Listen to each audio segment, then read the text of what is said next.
Well, what a day in the golf world. What a day in the sports world. In case you haven't heard, the LIV Tour and the PGA Tour have merged, and nobody seemed to know a thing about it. So what's it all mean? What's professional golf and professional sports look like going forward? Adam Woodard of Golfweek from USA Today has been a friend of the show on The Extra Point and joins us on Arizona's Family to discuss. Level of surprise when you look down and saw this on your phone. I learned about this at the same time that Greg Norman did. So yeah, I'd say pretty shocked. I mean, it's not hyperbolic to say that no one saw this coming outside of the people directly in the know. You talk to people in the golf industry over the last year and a half, the last thing anybody said was, how is this, lawsuit stuff going to get played out? The last thing anybody thought was that a merger was going to happen. That was a possibility for sure, but a lot had to happen, and it seemed like a lot did happen behind the scenes. So to answer your question directly, very, very shocked. I mean, this is groundbreaking news that we're never going to see professional golf the same way again. It's crazy. I'm so excited to get there. I'm going to Canada right now here in the next little bit, going to cover on this. I am so excited to see what this is all going to be. Nothing like this has ever happened in golf before. What do you think the reaction is going to be from the players? A lot of people are really upset already, as you can see. I know we've seen some different tweets and stuff. I'm still catching up with it just as quickly as everybody else is, but everybody found out at the same time. The tour was found out about it early this morning, shortly after the news went out. I think guys are really shocked. I think the LIV guys are obviously doing taking a little parade and doing a little victory lap around here because it seems like, it worked out well for them, but the tour guys are shocked. I think a lot of them are upset. A lot of them who might have been thinking in the back of their mind that they wanted to go to LIV, this is a win-win situation for them. Now they don't have to worry about all of that. But I think the guys who didn't make the move and that have supported the tour throughout all of this, I think they're going to be upset, and rightfully so. Yeah, I mean, you think about the John Rahms and the Rorys who didn't take the money and the guys who did take the money. How does this look when they all come back together? You got to feel for Rory because he was on the front lines taking all the hits, all the blows for this all last year. Obviously, still a millionaire, still a great player, so you don't have to feel too sorry for him. But he was out there. He put a lot of his time, his emotions, his efforts into defending the tour, something that he loved. And now for all of that to kind of be pushed away to the side, now we still don't know all the full details of what this new unnamed entity is going to be. I think it's a little weird they're announcing it without a name to it, but that's here nor there.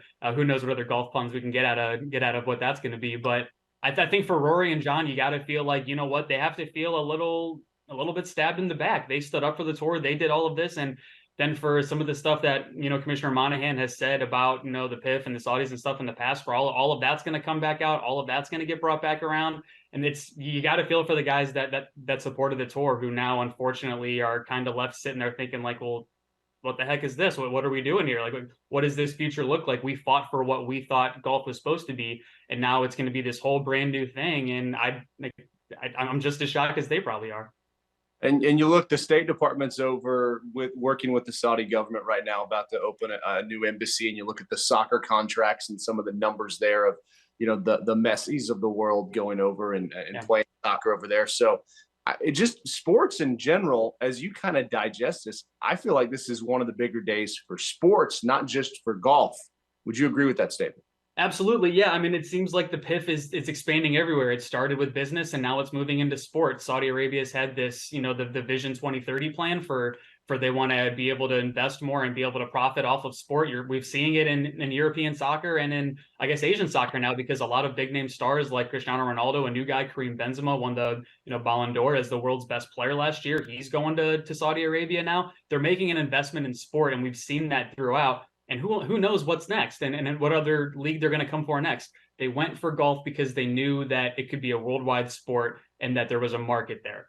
But it's kind of curious with the DOJ doing an antitrust investigation about anti-competitive behavior with LIV and the PGA Tour merging. I don't know who else could possibly break into that market. That's about as anti-competitive as it gets, I would say. I'm no expert in that regard. I'm going to stick to covering the golf and all that. But I think that's another something interesting that we could look into is what the Justice Department investigation into the tour for antitrust violations does now. The fact that they've joined up with LIV, who was helping and supporting throughout all of that process.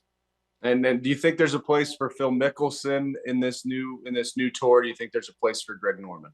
I think there's a place for Phil Mickelson anywhere that there's golf, just because of the character that he is and the player he used to be, and then the character he is now. We haven't seen that play since the PGA when he won a couple years ago. For Greg Norman, I'm not so sure. I think he's burned. A lot of bridges. I wouldn't be surprised if we see him get a settlement and kind of fade off into the black, or at least just stay with LIV and not do anything in regard to this, whatever this new entity may be. I'm not sure what all that's going to look like, but I would be just as shocked as I am today if Greg Norman is a part of this new entity going anywhere forward, especially with Greg Norman as the CEO of the whole deal. Who's the first player you're going to try to talk to this weekend? Got to be Rory. Got to be. He's the biggest name in the field, and he's going to be, the one getting all the questions. So he's the easy answer. But anybody who's willing to talk is I think the answer that I'm going to give. All right, and where can we find your stuff? And what's the over under on story count this weekend for you? Oh gosh, I might set a new league record for us for story count this week. We're already getting started.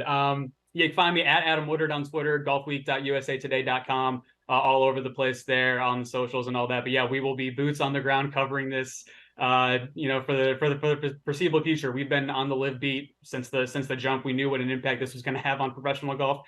Didn't know it was going to have this kind of impact on professional golf. But yeah, definitely a lot of fun stories and exciting stories to write here coming up.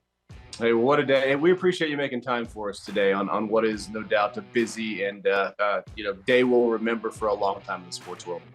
Thanks, Mark. The Extra Point Podcast is a production of 3TV, CBS 5, and azfamily.com in Phoenix, Arizona.